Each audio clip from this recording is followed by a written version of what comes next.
Hello and welcome. It's been 5 years since the Almanack of Naval first came out, and to honor that, Naval and I wanted to do a special edition for you. We spent the day together and recorded over 4 hours of our conversation. Now we're sharing that here with you, updating and expanding the key ideas in the book. Like everything else in the Almanack of Naval, this version is being made available for free, in addition to the audiobook available on your favorite platform. This book has grown as a word of mouth phenomenon, being gifted and recommended, ultimately reaching millions of people all over the world in 40 languages. I hope you will help these good ideas continue to spread. Thank you for joining us. Let's dive in. Oh, I had this whole thread on how a lot of the great virtues are selfish. I can reinterpret almost every virtue as something you do for long-term selfishness. That's the trick, right? The modern devil is cheap dopamine. So I tweeted that. And this was actually one of the reasons why I tweet, because sometimes I get a great response. So I tweeted, the modern devil is cheap dopamine. And someone responded, always has been. It's true. The devil has always been cheap dopamine. Yeah. You go back to the 7 deadly sins, it's all cheap dopamine. It's basically saying, don't do something that makes you feel good right now because it's going to screw you over later. So on the flip side, one of the tweets that I sent out, which I think Elon liked, he commented on it, was that virtues are the set of values that, if we were to all take them on individually, would lead to a win-win outcome for society. So the virtues are things that are long-term good for you as an individual, and then which is selfish, long-term selfish, and they're long-term good for the collective because they allow us to play iterated prisoner's dilemma, or to play iterated stag hunt kind of games in a positive equilibrium. From a game theory perspective, they lead to good game theoretic outcomes.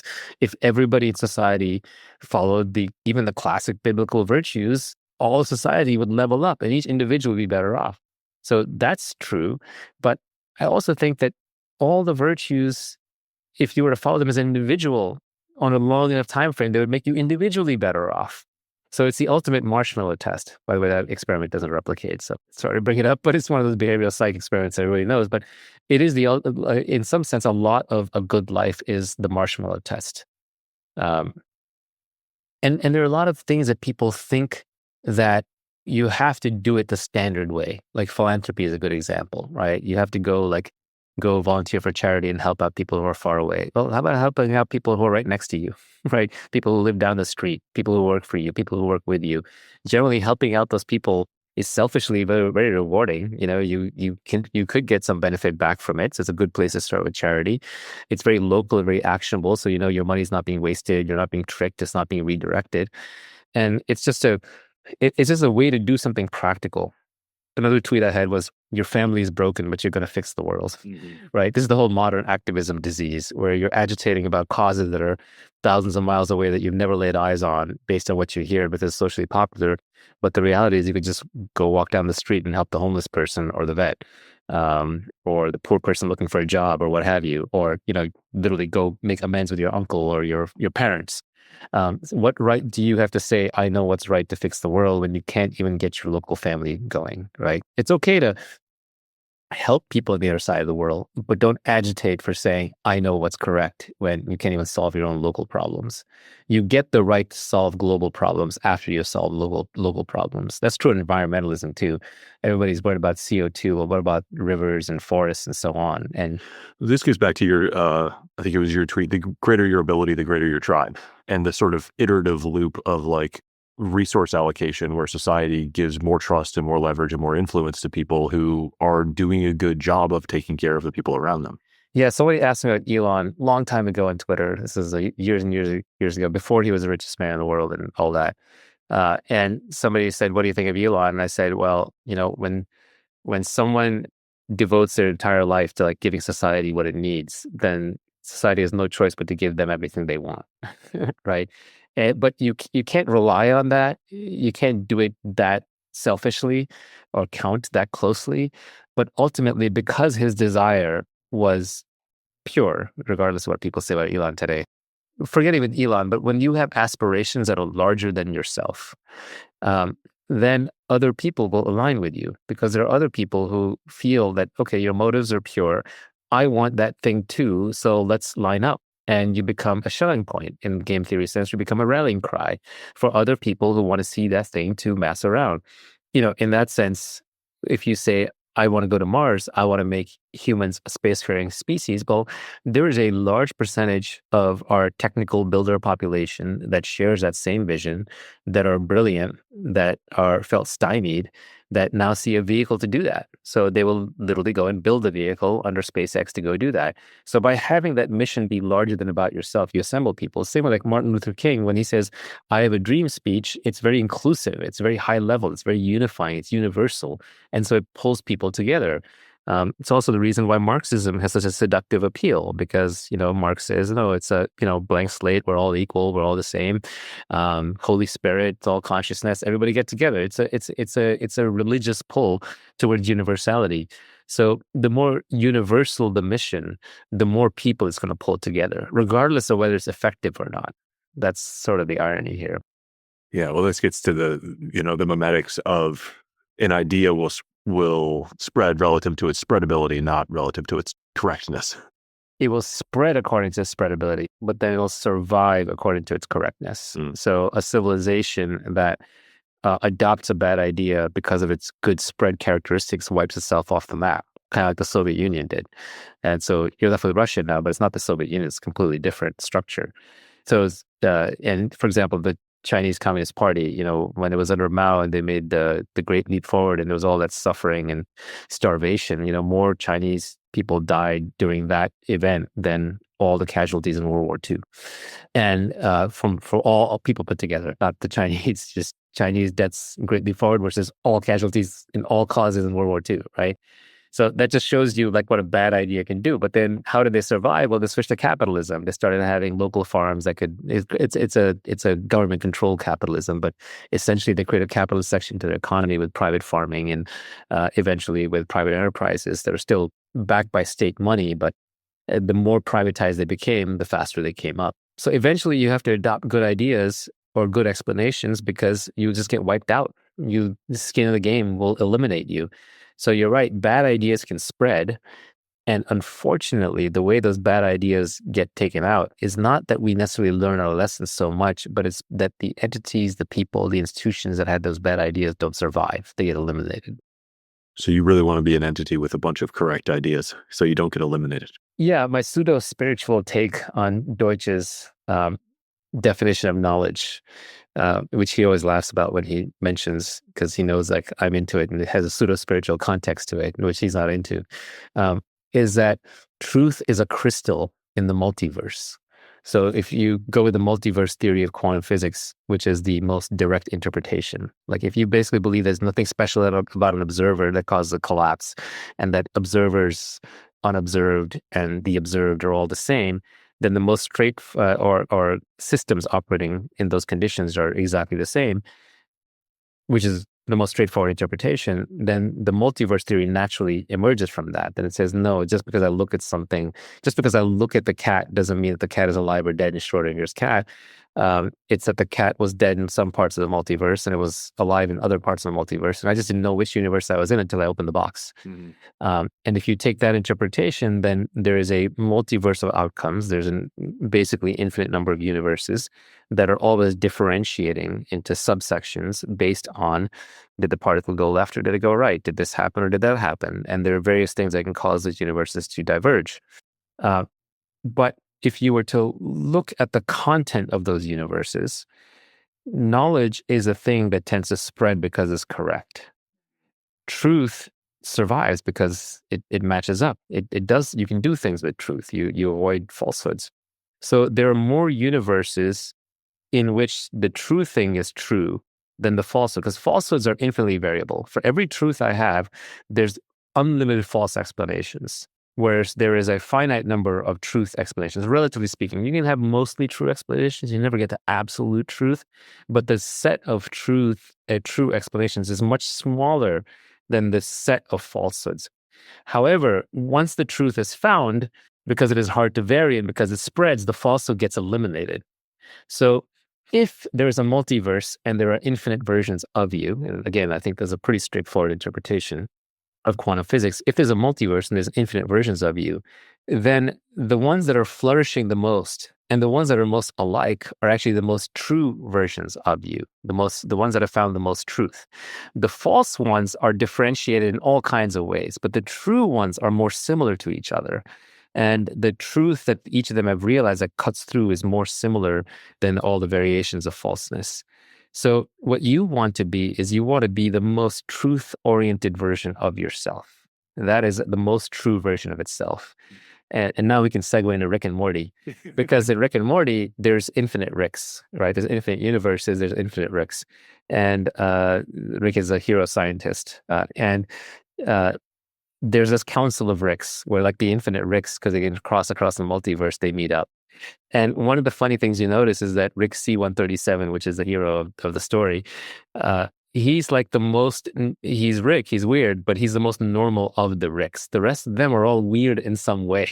They're all false in some way. And they even call him, they say he's the Rickiest of the Ricks. Yeah. Right? So I don't know if they thought this through, or if they stumbled upon it, or if it's just another principle that gets in here. But I view that as like a funny example of the version of yourself that you want to be. You want to be the Rickiest of the Ricks. I want to be the most Naval of the Navals. You want to be the most Eric of the Erics. And that's the most truth-oriented version of yourself, and to find truth, it means the least motivated reasoning, which means the lowest ego, which means the least self, which means the one who's operating at the highest level for the greatest, most universal principles. It's the one who is the most knowledgeable about science and about philosophy, and is probably the one who's most likely to be creating works of beauty, and is just probably the happiest. How does you think about the interaction between lowering of ego and finding authenticity? Like, I think some people think of their identity as like the things that make them the unique, and authenticity also as like leaning into the things that make you unique. I think of authenticity as just not putting on a fake persona, not having a mask. And why do we put on fake personas and masks? It's because we want to be seen a certain way. We care what other people think. We want to fit in. We have an image and an identity that we're trying to project. So when you're trying to project a self-image that doesn't match up to who you actually are, that's when you are inauthentic. So you need to take that mask off.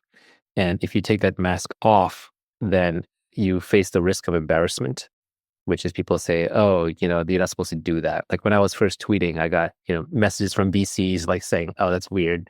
My partners say you're not backable, you're a weirdo, you've gone off the rails. I view authenticity as an output of not pretending to be someone or something other than you are. So that's wearing masks, that's trying too hard, that's signaling status, that's using jargon, to sound smart. That's claiming to know something that you don't know, or claiming not to know something you do know. Like humility is also a trap, like false humility. People call it out now humble bragging, but humility is also an ego trip. If you're actually a low ego, there's no such thing as humility anymore than there's such a thing as pride. They kind of go together. And authenticity leads to a better life, again, in the long term, like all the virtues. So it removes the people who are around that, are only there because they think you're someone that you're not. So you can drop the pretense. You have to walk on eggshells around them. It removes you from situations where you're having to pretend or force or struggle or work hard to stay in. And so it helps you navigate to the right answers in relationships and in situations, but there's pain involved because there's change. Yeah. Part of the thing is like, yes, I'm lazy, but I will not accept bad outcomes. I have an ability to walk away from suboptimal relationships or situations, even if it's painful. I just won't stay in them. Is that only for a very specific subset of things that you choose to desire? It's for everything. How do you decide like where to focus that energy, those standards? Like,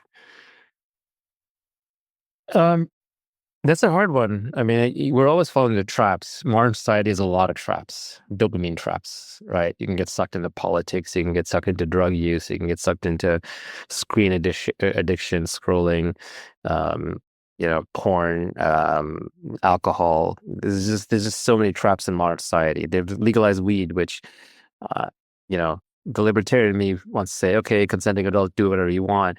But in reality, I think it just sucks the energy out of young men. Like, you can't be ambitious if you're stoned all the time. It'll literally destroy your ability and desire to go and do anything. And it's a Band-Aid. It's a Band-Aid that's covering things up, which may be fine for society. It's the modern bread and circuses, but not so good for the individual. And I don't care about society. I care about the individual.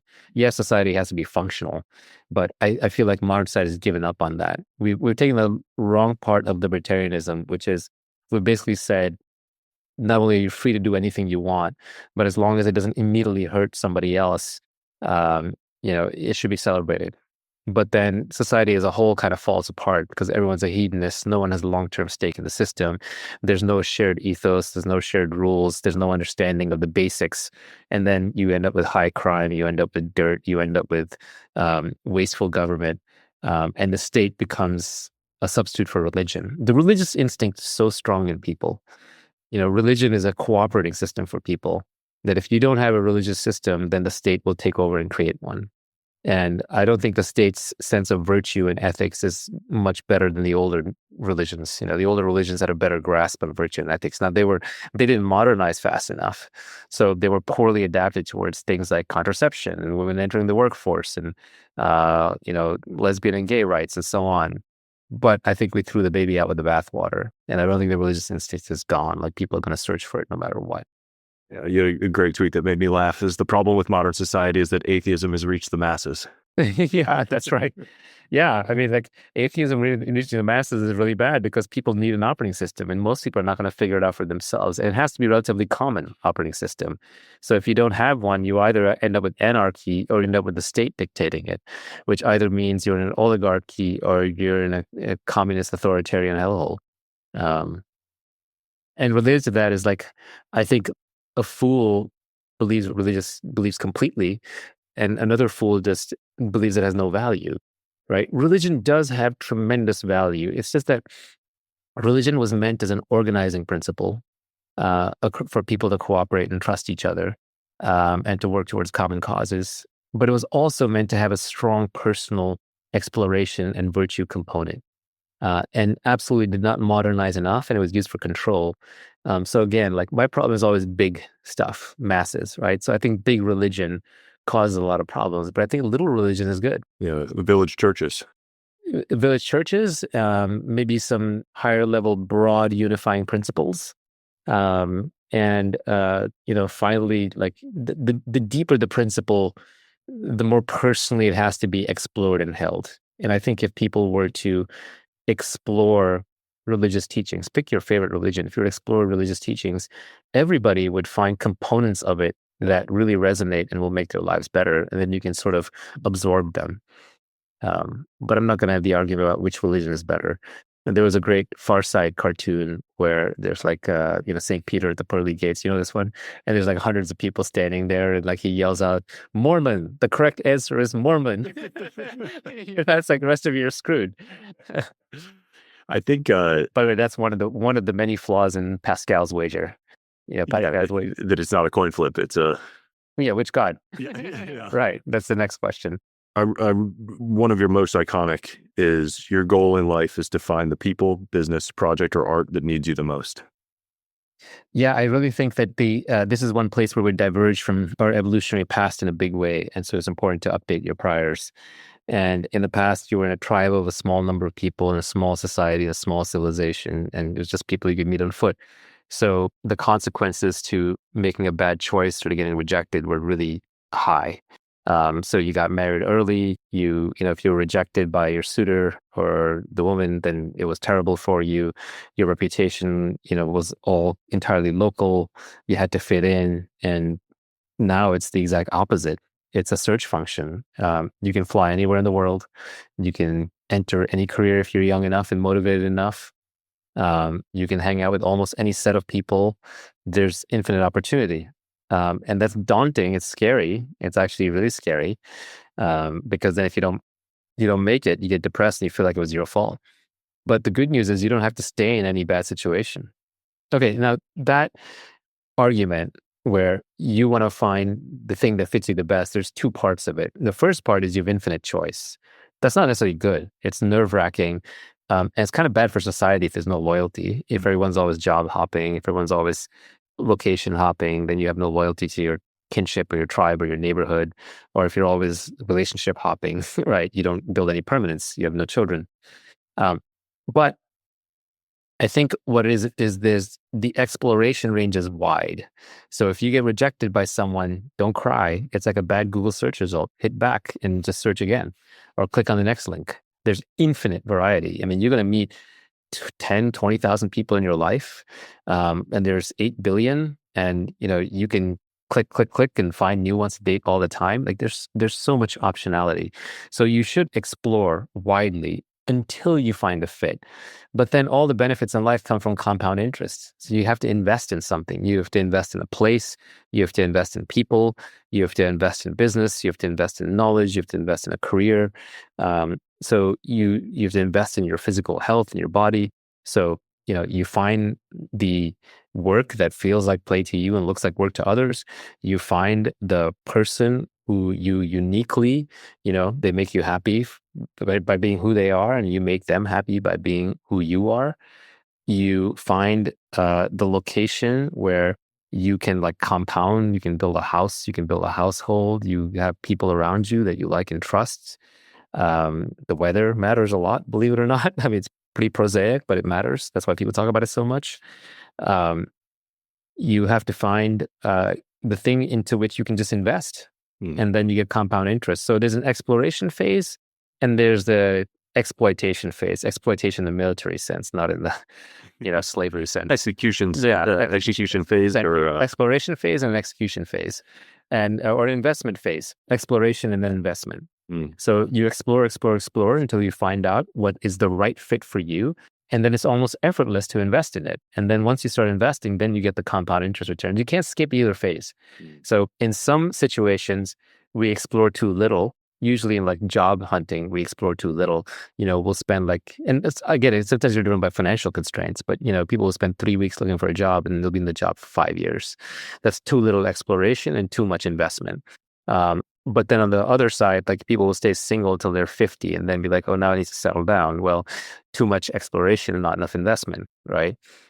Or decide like it's too late to have kids for whatever reason, too set in their ways or past the biological age. So there's a balance to these, but I think I would say the modern society has made exploration a lot easier. And so you should just realize that the benefits are still all in investment. If you never invest in anything, it's an empty life. It's a soulless life. You'll exit badly. The transition between the two feels like where the rubber really meets the road. It's avoiding kind of a local maxima or understanding whether you're actually in the right place to really root down and invest. Yeah, I think this is where the experience comes in handy, right? So how do we learn? We don't learn through time. So that's where I think Malcolm Gladwell was wrong. It's not 10,000 hours. Okay, he's completely wrong about that. I mean, I get where he's coming from. I'm not criticizing Gladwell, but it's become a meme, right? That's 10,000 hours. What it really is 10,000 iterations. And what are iterations? It's not 10,000, obviously, but it's a repeated iterations is how we learn. And iterations are when it's not repetitions. It's very deliberate. Do not use the word repetitions. Iteration means you do something, then you honestly reflect upon the outcome, you make a change, and you try again. And then you honestly reflect upon the outcome, you make a change, and you try again. You do this enough times in any endeavor, it will develop your judgment. And then once your judgment is well developed enough, you will start not trying a whole bunch of things. You will reject a whole bunch of things until finally you say, well, actually, I just want to be with this kind of person, or I just want to live in this kind of place, or I just want to do this kind of thing. And that's it. Now you're done. Now you can start investing. Love. By the way, all of this stuff is ex post facto reasoning. I never really thought this through while I was doing it. It's like really easy to look back and see the pattern. It's very hard to see it when you're moving forward. Yeah. Anything that we talk about, my guess is it will only resonate with somebody. Resonate if they went through the experience themselves and they're like, now I have a word for it. And then they can attach a word for it, and that helps them remember it more later. But you can't teach someone purely in the abstract because they don't know when it applies to their situation. A lot of times people ask me advice on Twitter or on Reddit, and it's like way too broad. It's like, I'm not in your situation. I can't give you the answer. I just don't know. Yeah. All I can give you is a general principle, which may or may not apply, right? So this is pretty unsatisfying, but it's the truth.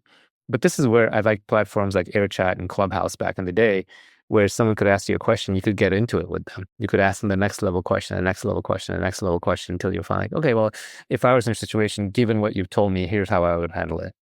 Yeah, there's kind of two levels you can engage on it, which is the general or the specific, but anything in the middle is really difficult to.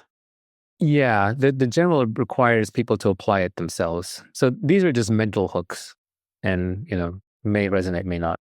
One thing we talked about is the environment being sort of upstream of your thoughts, and environment determining so much of what you think, how you think, but that the enlightened mind sort of can choose its own environment. And so taking agency over that.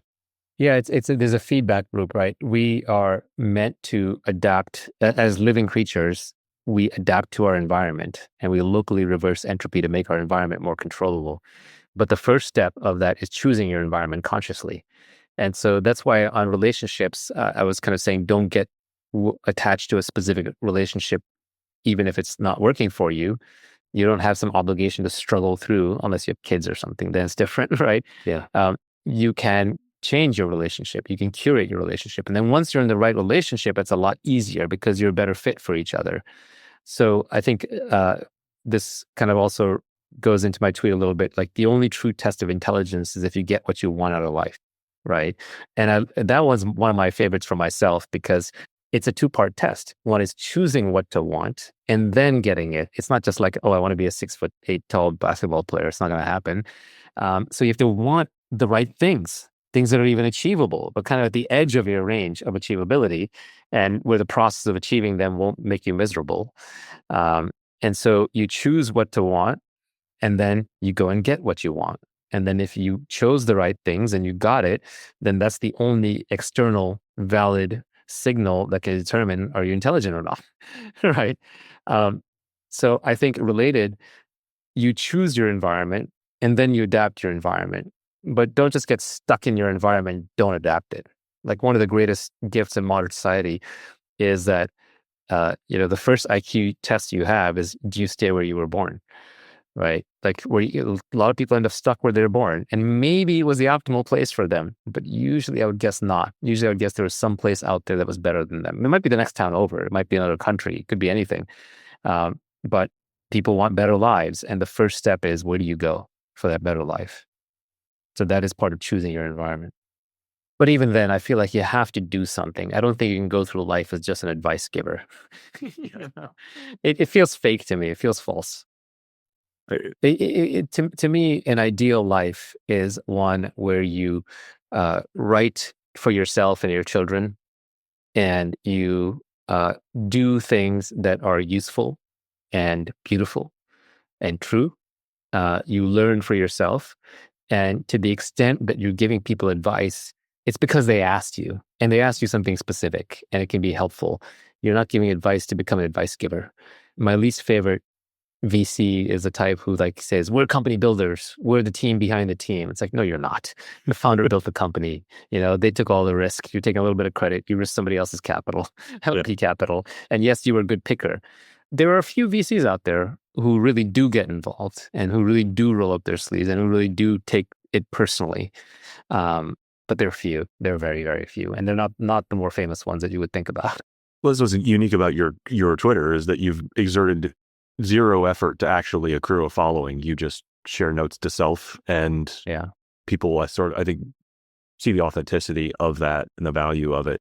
I saw a connection between some of your thoughts on envy, which has been particularly, I think, useful, and what you said about the real game of intelligence, or the real test of intelligence, is whether you get what you want out of life.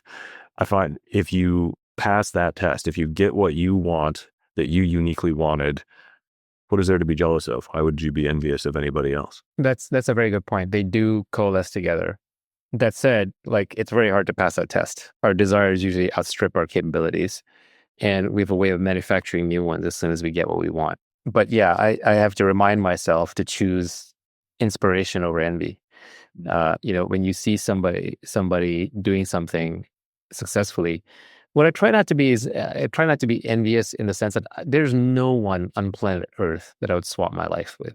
No one, not even these enlightened beings. There's nobody that I would do a full wholesale substitute, right? So in that sense, envy is not real.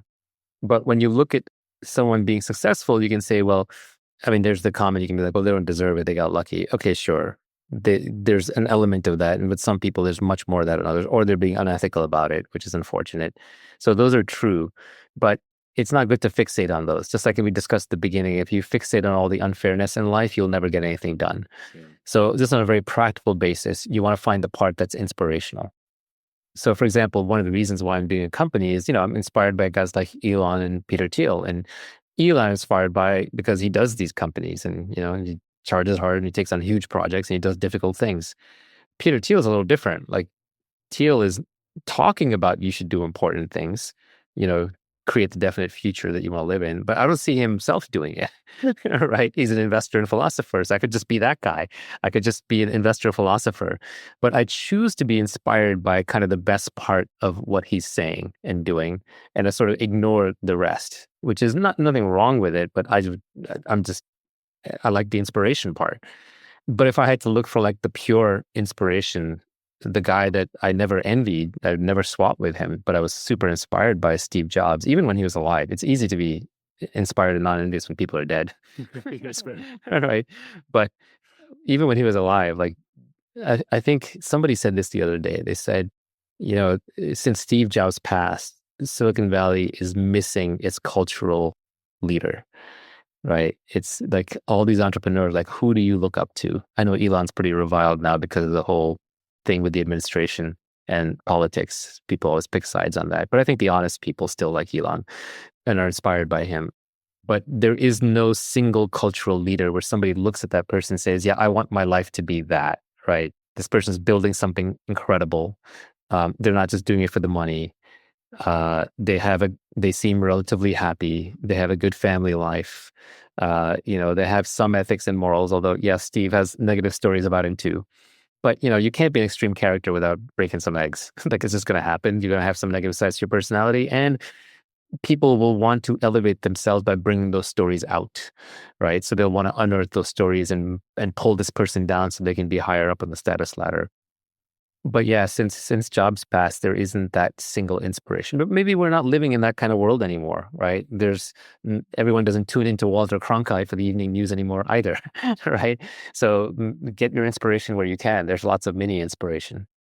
Knowing that we are sort of inevitably mimetic creatures and we're going to be inspired by and pick up and follow people, deliberately selecting heroes or deliberately selecting traits of those heroes rather than sort of doing it on accident feels like maybe as good as most of us can do. Yeah, and that's fine. I mean, it's going to be resonance. It's something in that other person will remind you of something within yourself. And then you can get some validation by saying, well, okay, if that person can do it, I can too.